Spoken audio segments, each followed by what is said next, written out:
Դատարանը 2 ամիս ժամկետով երկարաձգել է Մայրաթորի դիվանապետ Արշակ arczepiskopos Խաչատրյանի կալանքը, տեսակցությունները սահմանափակվել են, Արշակ arczepiskoposին կարող են միայն քրոջ երեխաները այցելել, հայտնել է փաստաբան Արսեն Բաբայանը։ Նա նշել է, որ որոշման հիմնավորումները դեռևս չեն ստացել, հավելելով սրանով շարունակվում են եկեղեցու եւ Արշակ Սրբազանի դեմ ճնշումները։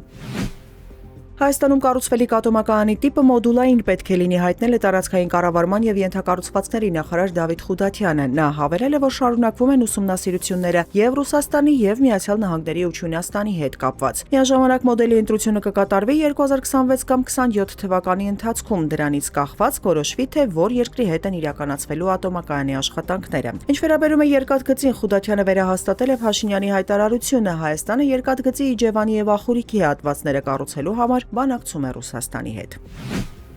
Հայաստանի համար առաջնահերթությունը 4 հարևանների՝ Վրաստանի, Իրանի, Ադրբեջանի եւ Թուրքիայի հետ էլեկտրահամակարգերի սինխրոն միացումը։ Տարածքային կառավարման եւ ենթակառուցվածքների նախարար Դավիթ Խուդատյանի պնդմամբ դա ոչ միայն կոմերցիոն նշանակություն ունի ներմուծել արտահանելու տեսանկյունից, այլև կայունություն է հաղորդում երկրների էներգահամակարգերին։ Նա նաեւ նշել է, որ էներգահամակարգերի միացման համար տեխնիկական խոչընդոտ չկա։ Թրամփի ուղով էլեկտրահաղորդման գծերի եւ գազատարի կառուցման հարցը Նիկոլ Փաշինյանն Իլհամ Ալիևի հետ քննարկել էր դեռևս անցած տարվա հոկտեմբերին Կոպենհագենում։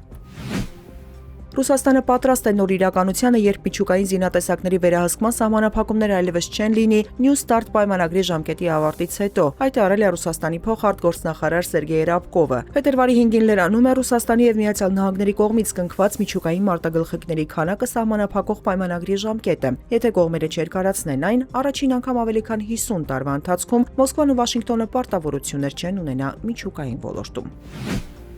Թեհրանում խոշոր հրդեհ է բռնկվել Ջաննաթ Աբադ շուկայում, տեղում հրդեհաշիջման աշխատանքներ են իրականացվում։ Հրդեհի առաջացման պատճառները չեն նշվում, առայժմ ոչինչ հայտնի չէ նաև հնարավոր զոհերի կամ վիրավորների մասին։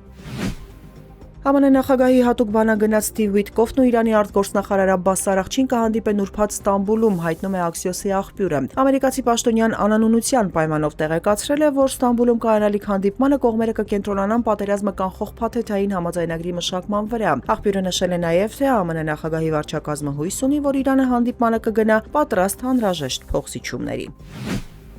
Ռուսական զորքերը փետրվարի լույս 3-ի գիշերը զանգվածային հարված են հասցրել Ուկրաինային մայրաքաղաք Կիևում, հարձակման հետևանքով 3 մարդ վիրավորվել է։ Քաղաքապետ Վիտալի Կլիչկոյի խոսքով անօդաչու թռչող սարքերը հարվածել են բնակելի եւ ոչ բնակելի շենքերի։ Սումիի շրջանում հարձակման հետևանքով 4 մարդ է վիրավորվել։ Դնեպրովսկում ԱԹՍ-ի բեկորներն ընկել են մի քանի բնակելի շենքերի եւ մանկապարտեզի վրա։ Խարկովը մի քանի ժամ շարունակ հրետակոծության է ենթարկվել։ Հարվածներն ուղղված են եղել էներգետիկ ենթակառուցվածքներին։